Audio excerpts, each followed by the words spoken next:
Ku sesal akan diriku, menentang Tuhan selalu. Salam sejahtera bagi kita semua. Kita bersyukur karena hari ini kita masih bisa bersama-sama di dalam program Belajar Alkitab Bersama, Renungan Satu Pasal Satu Hari. Hari ini kita akan membaca firman Tuhan dan merenungkan dari pasal 3 dari kitab Kejadian. Dalam pasal 3 ini, kita mungkin akan mendapatkan jawaban dari pertanyaan-pertanyaan yang mungkin timbul di dalam pikiran kita selama ini. Seperti contohnya, kita mungkin bertanya, apa sebenarnya yang terjadi ketika Adam dan Hawa berdosa di hadapan Tuhan? Nah, dalam Kejadian pasal 3 ini, kita akan menemukan jawabannya. Namun, sebelum kita merenungkan firman Tuhan, seperti biasa kita akan menyanyikan pujian. Kali ini kita ambil dari KPPK nomor 226, Ku sesal akan diriku. Nomor 226, Ku sesal akan diriku. Kita akan nyanyikan ayatnya yang pertama dan kedua. Ku sesal akan diriku, menentang Tuhan selalu. Ajablah lemah imanku, menolakkan kasih-Mu. Dengan congkak kataku, hanya cinta diriku. Dengan congkakku berkata, hanya cinta diriku. Rahmat-Mu sungguh ajaib, tak Kau tinggalkan daku. Berdoa bagi seteru darah kudus-Ku diberi. Kataku kepadamu, ku pun mengasihi-Mu. Dan kataku kepadamu, ku pun mengasihi-Mu.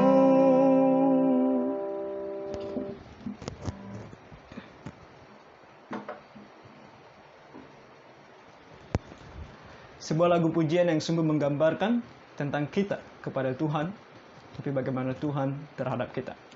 Mari kita kembali membuka Alkitab kita. Kali ini kita akan membuka dari kitab Kejadian, pasalnya yang ketiga. Kejadian pasalnya yang ketiga. Dalam Alkitab kita diberikan judul perikopennya, Manusia Jatuh ke Dalam Dosa. Ayat pertama. Adapun ular, ialah yang paling cerdik dari segala binatang di darat yang dijadikan oleh Tuhan Allah. Ular itu berkata kepada perempuan itu, tentulah Allah berfirman, semua pohon dalam taman ini jangan kamu makan buahnya, bukan? Nah, di sini kita melihat iblis, malaikat yang jatuh ke dalam dosa. Malaikat telah jatuh pertama kali sebelum manusia jatuh ke dalam dosa. Kemudian malaikat ini, dan karena dia sudah jatuh ke dalam dosa, kita menyebutnya sebagai iblis, menggunakan si ular untuk mencobai manusia. Dan apa yang dilakukan oleh si ular atau si iblis bisa menjadi satu pedoman bagi kita tentang bagaimana iblis mencobai manusia. Dan satu cara yang paling ampuh yang dilakukan oleh si iblis untuk mencobai manusia adalah dengan membuat manusia ragu akan firman Tuhan. Karena di sini si iblis mengatakan apa? Tentulah Allah berfirman, semua pohon dalam taman ini jangan kamu makan buahnya, bukan? Dia menggunakan nama Allah dan dia menggunakan firman Allah.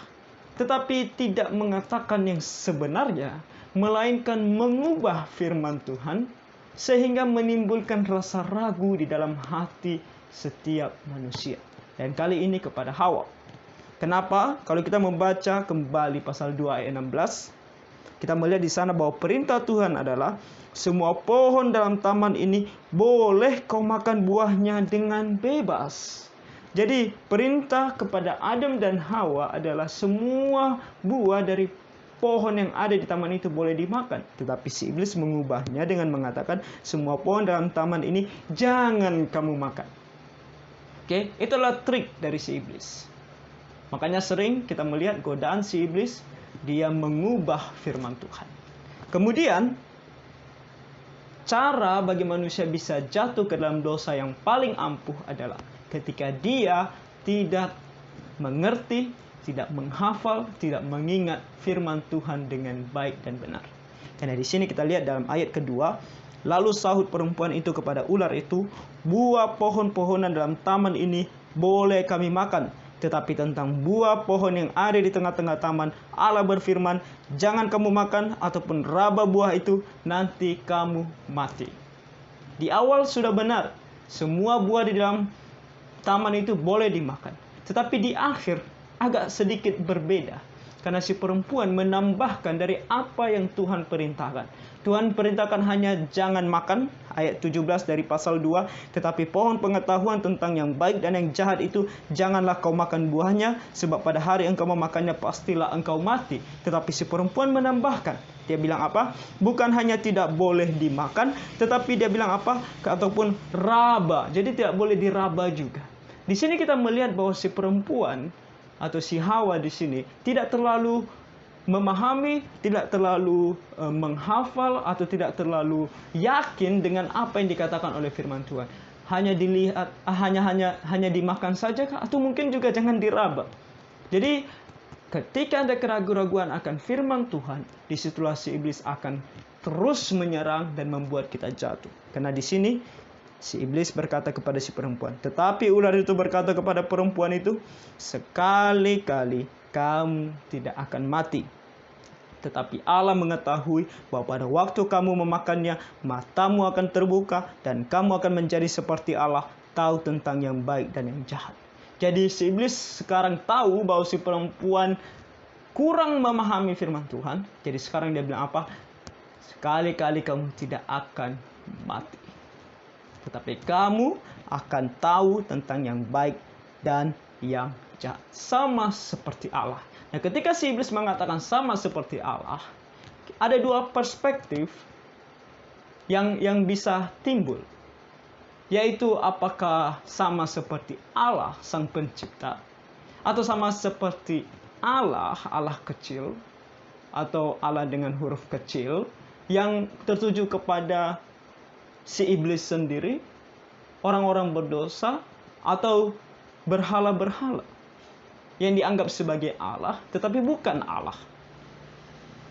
Karena kata yang dipakai adalah Elohim, yang kemarin kita tahu bahwa itu adalah kata yang digunakan secara umum untuk menjelaskan seorang pribadi yang maha kuasa. Jadi yang mana satu, si iblis sengaja menggunakan kata itu. Dia tidak menggunakan kata Yehova. Oke? Karena dia tahu bahwa ketika Adam dan Hawa memakan buah itu, mereka akan jatuh ke dalam dosa. Si Hawa yang ragu dengan firman Tuhan jatuh ke dalam pencobaan. Di ayat 6, perempuan itu melihat bahwa buah pohon itu baik untuk dimakan. Sebuah godaan dari tubuh jasmani atau kedagingan, baik untuk dimakan. Kemudian dan sedap kelihatannya, sebuah godaan dari mata, daging, mata, dan juga keangkuhan hidup, karena lagi pula pohon itu menarik hati karena memberi pengertian. 3 cobaan yang dalam firman Tuhan diberitahukan kepada kita harus berhati-hati, yaitu kedagingan kita, yaitu mata kita, dan juga keangkuhan hidup. Lalu ia mengambil dari buahnya dan dimakannya, dan diberikannya juga kepada suaminya yang bersama-sama dengan dia, dan suaminya pun memakannya. Sebelum Adam memakannya, seolah-olah semuanya tidak sah, karena Adam adalah pemimpinnya. Adam adalah kepala rumah tangganya. Jadi ketika Adam memakannya, maka terbukalah mata mereka berdua. Mata mereka terbuka bukan berarti selama ini mereka buta, bukan. Tetapi di sini adalah makna simbolik yang menunjukkan bahwa mereka sekarang menjadi tahu. Tahu akan apa? Di sini dikatakan Dan mereka tahu bahwa mereka telanjang. Lalu mereka menyemat daun pohon ara dan membuat cawat, membuat pakaian untuk mereka. Nah, di sini ada timbul rasa malu. Nah, rasa malu itu ditimbulkan oleh karena kita melakukan sebuah kesalahan. Nah, ini level dari rasa bersalah yang masih rendah. Karena di sini kita melihat mereka masih malu karena mereka melihat bahwa mereka bisa dilihat sekarang tubuh mereka karena mereka telanjang. Kemudian mereka akan nanti merasa malu kepada Tuhan, makanya mereka sembunyi dan mereka merasa takut, apalagi ketika Tuhan nantinya mengatakan bahwa mereka telah berdosa di hadapannya. Ayat 8. Ketika mereka mendengar bunyi langkah Tuhan Allah yang berjalan-jalan dalam taman itu pada waktu hari sejuk, bersembunyilah manusia dan istrinya itu terhadap Tuhan Allah di antara pohon-pohonan dalam taman. Selama ini hubungan dengan Tuhan begitu indah. Tuhan ada di tengah-tengah mereka. Mereka bisa berkomunikasi dengan Tuhan. Kita lihat di sini bagaimana Tuhan berjalan-jalan di taman itu, mencari mereka bahkan. Tapi mereka sekarang bersembunyi. Mereka sekarang takut. Mereka sekarang merasa malu. Katakan di ayat ke-9, tetapi Tuhan Allah memanggil manusia itu dan berfirman kepadanya, di manakah engkau? Sekarang Tuhan tanya, di manakah engkau? Bukan berarti karena Tuhan tidak tahu mereka di mana. Tuhan adalah Allah yang maha tahu. Tetapi di sini Tuhan mau mereka merespon. Tuhan mau mereka mempertanggungjawabkan apa yang sudah mereka lakukan. Makanya Tuhan tanya, di manakah engkau? Kemudian ayat 10, ia menjawab, ketika aku mendengar bahwa engkau ada dalam taman ini, aku menjadi takut karena aku telanjang, sebab itu aku bersembunyi. Di sini Adam mewakili keduanya. Mewakili Hawa juga. Dia mengatakan kami sedang bersembunyi karena kami takut, kami malu, kami tahu sekarang bahwa kami telanjang. Lalu Tuhan bertanya sama mereka, firman-Nya, siapakah yang memberitahukan kepadamu bahwa engkau telanjang? Apakah engkau makan dari buah pohon yang kularang engkau makan itu? Kembali, Tuhan bukan mengatakan atau menyatakan di sini bahwa dia tidak tahu sama sekali. Dia tahu, dia hanya meminta supaya Adam dan Hawa mempertanggungjawabkan apa yang mereka sudah lakukan. Ayat 12.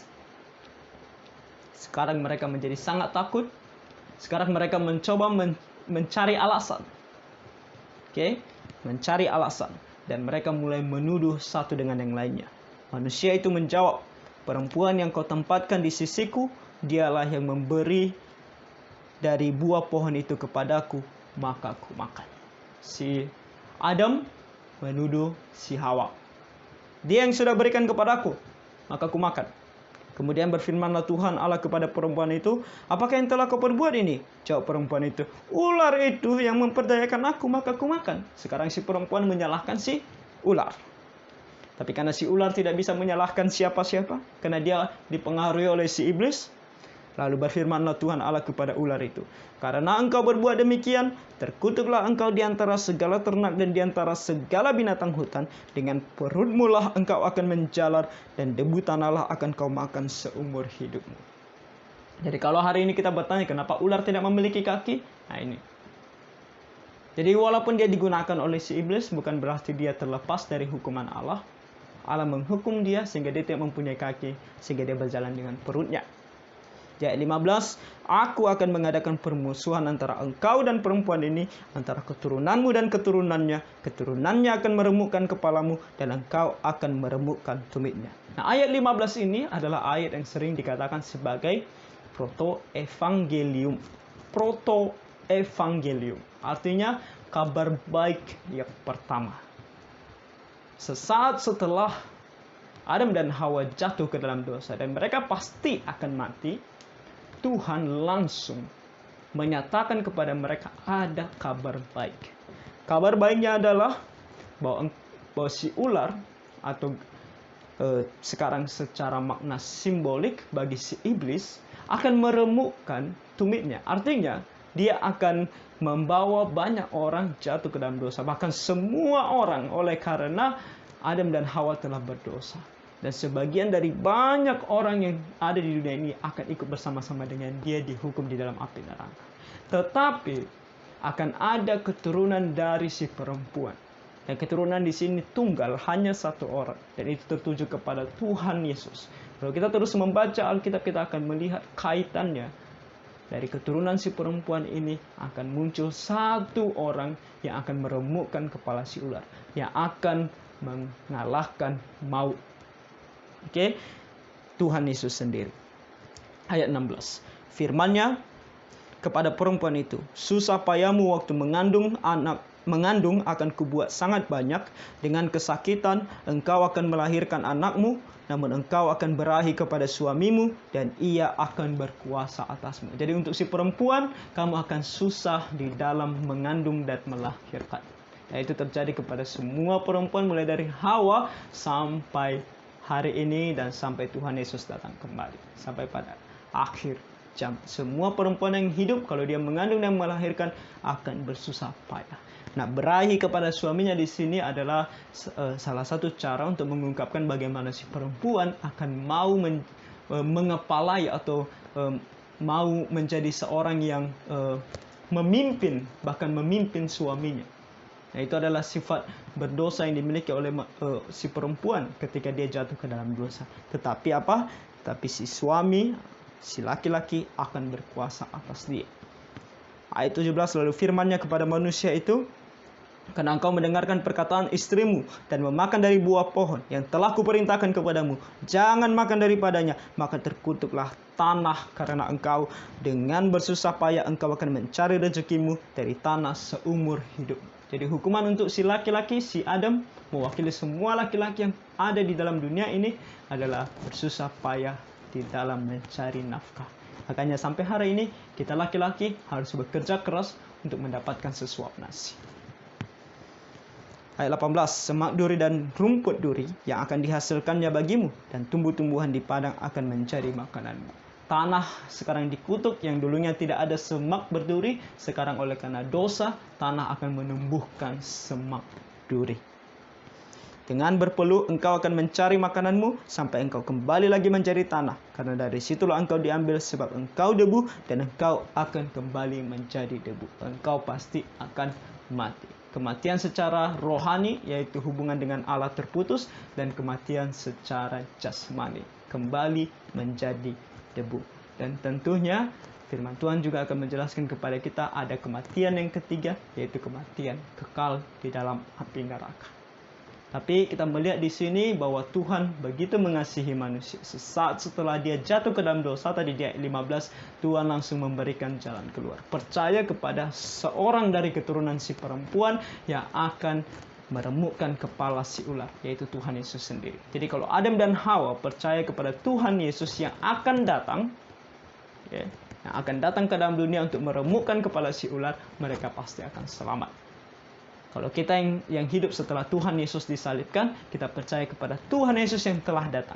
Kepada Adam dan Hawa, kepada semua manusia setelah itu sampai Tuhan Yesus datang kembali, mereka harus percaya kepada Tuhan Yesus yang akan datang. Oke, jadi itu adalah yang terjadi ketika manusia jatuh ke dalam dosa. Kemudian di ayat ke-20, setelah mereka jatuh ke dalam dosa, si manusia yaitu si Adam itu memberi nama Hawa kepada istrinya. Nah, Hawa itu diambil dari bahasa Ibrani sendiri, Hava, atau yang juga terambil dari kata Hayah, yang artinya hidup. Oke, jadi Hawa artinya hidup. Jadi di sini sebab dialah yang menjadi ibu semua yang hidup. Ayat 21. Dan Tuhan Allah membuat pakaian dari kulit binatang untuk manusia dan untuk istrinya itu, lalu mengenakannya kepada mereka. Jadi Tuhan menyembelih binatang, mencurahkan darah binatang, yang banyak orang percaya adalah simbol dari pencurahan darah sebagai penebusan dosa. Dan kemudian dari kulit binatang itu Tuhan membuat pakaian untuk mereka. Ayat 22 sampai 24, berfirmanlah Tuhan Allah, sesungguhnya manusia itu telah menjadi seperti salah satu dari kita, tahu tentang yang baik dan yang jahat, maka sekarang jangan sampai ia mengulurkan tangannya dan mengambil pula dari buah pohon kehidupan itu dan memakannya, sehingga ia hidup untuk selama-lamanya. Tahu tentang yang baik dan yang jahat di sini bukan berarti sebelumnya mereka tidak tahu mana yang baik, mana yang jahat. Bagi Adam dan Hawa, tahu tentang yang baik dan yang jahat setelah mereka makan buah pohon terlarang itu adalah sekarang mereka bisa mengalami atau merasakan yang namanya yang dosa itu seperti apa. Kalau berdosa itu seperti apa, kalau tidak berdosa itu seperti apa. Sedangkan kalau Tuhan, dia tahu mana yang baik dan yang jahat. Bukan karena dia sudah mengalami apa yang jahat, bukan karena Tuhan mengalami dosa, atau karena Tuhan melakukan dosa, bukan. Tetapi dalam pengetahuannya yang tidak terbatas, walaupun dia tidak pernah melakukan dosa, dia tahu apa itu dosa. Jadi ada bedanya sedikit. Jadi jangan kita bilang Tuhan telah berdosa makanya dia tahu, bukan. Dan juga kita bukan bilang bahwa Adam dan Hawa orang yang tidak mempunyai intelijensi sebelum mereka jatuh ke dalam dosa sehingga mereka tidak tahu mana yang baik dan mana yang jahat. Bukan itu. Jadi ada perbedaan di sana ketika Tuhan katakan sama seperti kita tahu tentang yang baik dan yang jahat. Ayat 23, lalu Tuhan Allah mengusir dia dari Taman Eden supaya ia mengusahakan tanah dari mana ia diambil. Ia menghalau manusia itu dan di sebelah timur Taman Eden ditempatkannya beberapa kerub dengan pedang yang bernyala-nyala dan menyambar-nyambar untuk menjaga jalan ke pohon kehidupan. Jadi Tuhan tidak mau mereka hidup selama-lamanya dengan cara memakan buah pohon kehidupan itu. Karena mereka sudah berdosa. Bayangkan kalau orang berdosa hidup selama-lamanya, apa yang akan terjadi dalam dunia ini. Jadi Tuhan tidak mau itu. Mereka diusir dari Taman Eden dan sekarang hidup di dalam dunia yang fana ini. Taman Eden di mana? Kita tidak pernah tahu dan tidak pernah akan bisa masuk di sana karena dijaga oleh para malaikat. Ada yang percaya bahwa itu akan hancur pada masa Nabi Nuh, yaitu air bah, tapi tidak ada yang pernah bisa memastikannya. Jadi saudara-saudara, hari ini apa yang harus atau apa yang bisa kita ambil pelajarannya dari Kejadian pasal 3 ini? Secara sederhana, kita jangan menjadi orang yang seperti Adam dan Hawa yang suka menunjuk. Ini gara-gara Adam, ini gara-gara Hawa, atau gara-gara siapa? Atau gara-gara si iblis. Inilah juga gambaran dari diri kita sendiri. Bagaimana kita begitu gampangnya jatuh ke dalam dosa. Makanya oleh karena itu kita sekarang sudah menyadari bahwa kita sudah jatuh ke dalam dosa, bahwa kita hidup di dalam dosa. Oleh karena itu, baiklah kita datang kepada Tuhan dan meminta pengampunannya. Adam dan Hawa telah jatuh ke dalam dosa dan itu berefek kepada kita semua sehingga kita lahir di dalam dosa. Oleh karena itu kita membutuhkan juru selamat, yaitu Tuhan Yesus. Kita harus percaya kepadanya. Dia yang telah mati di atas kayu salib menghapus segala dosa kita. Dan juga setelah kita percaya kepada Dia, kita hati-hati. Kita tahu bagaimana iblis akan menggoda kita. Dia akan menggunakan firman Tuhan, memutarbalikkan firman Tuhan, dan dia juga akan menggunakan keinginan daging kita, keinginan mata kita, dan keangkuhan hidup kita untuk menggodai kita. Kita jangan tergoda. Makanya kita harus belajar firman Tuhan. Makanya kita harus tahu firman Tuhan. Sehingga ketika iblis memutarbalikkan firman Tuhan, kita bisa katakan kepada dia, beginilah tertulis dalam firman Tuhan. Seperti Tuhan Yesus, ketika dia dicobai, dia selalu menggunakan firman Tuhan sehingga dia tidak jatuh ke dalam dosa. Oleh karena itu, kita percaya kepada Tuhan Yesus pertama, dan kedua, belajar Alkitab bersama-sama. Kita akan bertumbuh di dalam Tuhan bersama-sama dan terhindar atau bisa mengalahkan setiap cobaan si iblis yang ada dengan ketaatan kita kepada firman Tuhan yang telah kita pelajari. Jadi itu saja renungan kita hari ini. Kiranya Tuhan menolong kita sehingga kita semakin rindu, lapar, dan haus untuk mempelajari firman Tuhan. Kiranya Tuhan menolong dan memberkati kita semua. Kataku kepadamu,